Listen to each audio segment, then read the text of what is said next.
Political killings under Mumtaz rule chapter 24। ये कहानी है शेख लियाकत की, जो कि एक बीजेपी वर्कर थे, प्रचारक थे और इनकी आयु 55 वर्ष थी और ये आगरा पूर्व मेदिनीपुर वेस्ट बंगाल से आते थे। इनकी मृत्यु 21 अगस्त 2020 को हुई। Again this is one of those political killings जो कि 21 के चुनाव के पहले हुई। और इनकी मौत क्यों हुई, सबसे बड़ा प्रश्न ये है।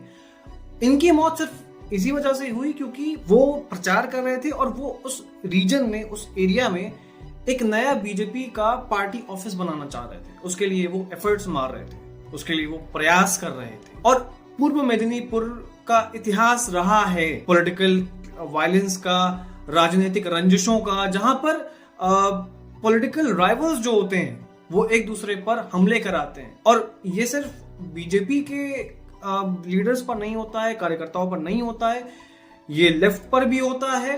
और कराने वाली सत्ता पक्ष के नेता होते हैं, उनके वर्कर्स होते हैं।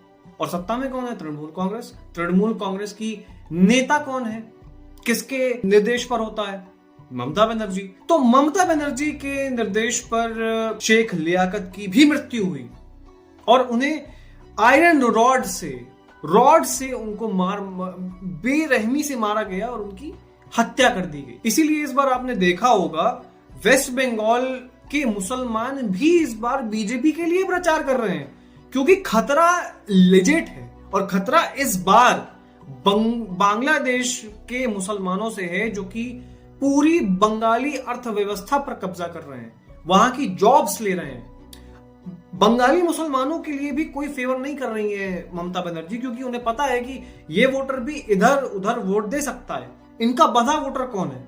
वो बांग्लादेशी इलीगल इमिग्रेंट, वो घुसपैठिए जो कि ये लेकर आई हैं और जिनको इन्होंने फर्जी डॉक्यूमेंट्स बनवाए हैं, उपलब्ध कराए हैं। और वो रोहिंग्या, तो इनके लिए वो प्रायोरिटी है और उनको ये प्रायोरिटाइज करेंगी सभी तरीके के नौकरियों में और जिस भी तरह से उनको वो अच्छी जीविका दे सकें। बंगाल की दुर्दशा पूर्णतः ममता बनर्जी की वजह से। और अगर बंगाल की स्थिति सुधारनी है तो उसका एक ही इलाज है, सत्ता परिवर्तन।